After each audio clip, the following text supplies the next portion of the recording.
కష్టాలు, శ్రమలు, శోధనలు, అవమానాలు కొన్నిసార్లు మనల్ని నశించడానికి రాట్లా, మనల్ని మెరుగుపెట్టడానికి వస్తాయి.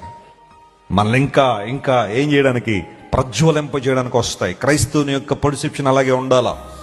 నీ కష్టాలు నిన్ను ముంచేయడానికి రాలేదు, కానీ నిన్ను ఉన్నతమైన శిఖరాల మీద నిలవబెట్టడానికి వచ్చాయి. You can handle every situation. అగ్ని పరీక్ష బంగారాన్ని శుద్ధీకరించినట్టుగానే శ్రమలు, కష్టాలు, ఇబ్బందులు మన శుద్ధీకరణకు నడిపిస్తున్నాయి.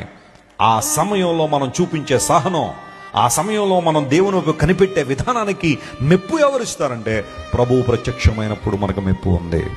There is a reward for your prayers. There is a reward for your faith.